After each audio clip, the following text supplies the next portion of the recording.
अलैयारी के माँ बाप मर चुके थे। आज वो अपने मामा के साथ उनके घर में रहने दूसरे गांव जा रहा था। खाला शरीफन जो कि अलैयारी की ममानी थी, अपने मियाँ के जाते ही बोली, अलैयारी, अगर इस घर में तुम्हें रहना है तो काम करना पड़ेगा। चल आज ही से काम पे लग जा, तभी तुझे 2 वक्त का खाना दूंगी। अलैयारी को काम समझाने के बाद वो अपने निकम्मे भाई रखा साहब से बातों में मसरूफ हो गई और बोली, रखे, तू मेरी किस्मत देख, अब तो मैं महारानी बन गई, ना सौदा लाऊंगी ना घर के काम करूंगी। है ना किस्मत। हाय रब्बा, मैं तो अपने बेटे को दूध देना ही भूल गई। और फिर वो वहां से चली गई और बेटे को जाकर बोली, ये ले दूध का गिलास, अलैयारी के आने से पहले ही मेरे बेटे प्यार से पी लेना है। अच्छे बेटे। मगर माँ, नबी सल्लल्लाहु अलैहि वसल्लम का तो फरमान है, तुम में से कोई उस वक्त तक मोमिन नहीं होगा जब तक कि वो अपने मोमिन भाई के लिए वही चीज पसंद ना कर ले जो वो अपने लिए करना चाह रहा है। यानी माँ, अगर मुझे दूध अच्छा लगता है तो मुझे ये अपने मोमिन भाई को भी देना चाहिए, जैसे कि अलैयारी को देना चाहिए माँ। मगर खाला शरीफन कहाँ सुधरने वाली थी। उसने बात सुनी अनसुनी की और वहाँ से चली गई। अलैयारी के मामा ने बड़ा बेड डाल दिया कि दोनों बच्चे इकट्ठे सो जाएंगे, मगर खाला शरीफन कहाँ बाज आने वाली थी। बोली, अलैयारी, तू ऐसा कर, नीचे सो जाया कर, मेरे बेटे के बराबर ना आया कर, समझ गया। मुझे अच्छा नहीं लगता कोई मेरे बेटे के बराबर हो जाए। तू नीचे सो और तू बेड पे सोया कर। यूं ही रात दिन गुजरने लगे। कभी अलैयारी को सफाई ठीक से ना करने पे मार पड़ती, तो कभी मस्जिद में नमाज पढ़ते हुए देर हो जाती तो उसे वापसी पे मार पड़ती।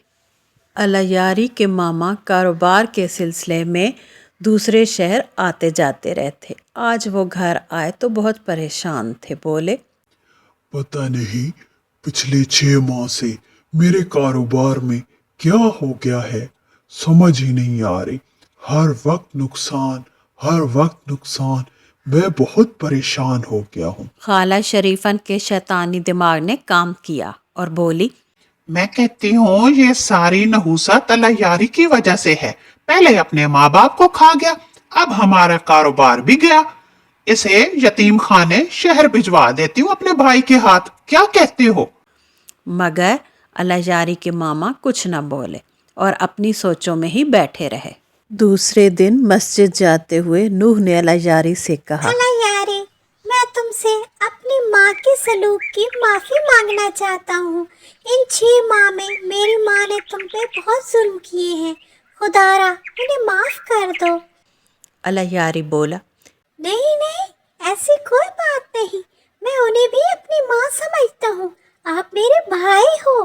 ठीक है, अब जल्दी चलो, मस्जिद में देर से गए तो घर देर से जाएंगे और माँ गुस्सा होगी।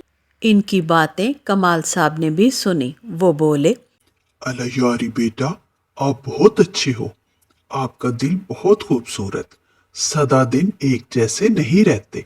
वक्त बदलेगा और लोग आपसे प्यार करेंगे। अब जल्दी जाओ, मस्जिद में देर हो रही है।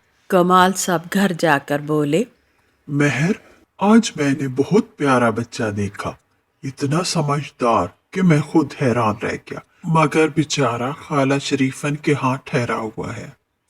खाला शरीफन का मिजाज तो आप जानती ही है ना। अब मुझे उस बच्चे की फिक्र हो रही है। मेहर बोली, हाँ, मैं जानती हूँ, उस बच्चे के वालिदैन मर चुके हैं। अलैयारी नाम है उसका। क्यों ना हम उसे गोद ले लें और इस तरह हमारी जो जिंदगी में कमी है वो भी पूरी हो जाएगी। हमारी कोई औलाद नहीं। आप क्या कहते हैं इस सिलसिले में? दोनों मियाँ बीवी इस बात पर खुश हो गए। उधर खाला शरीफन गिर गई और बोली, हाय सत्यानाश वाला यारी तेरा, माँ बाप को खा गए, अब हमारी बारी है। हम मर गए, हम लुट गए, बर्बाद हो गए। मस्जिद से वापसी पर खाला शरीफन बहुत गुस्से में थी। बोली, अलैयारी, तेरी वजह से आज मैं गिर गई। अब ये तेरी सजा है। तुझे आज आधा पेट खाना मिलेगा। और हाँ, जल्दी से ठूस ले और जा बर्तन धो।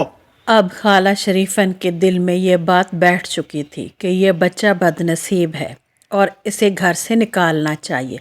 वो रात जैसे तैसे गुजरी।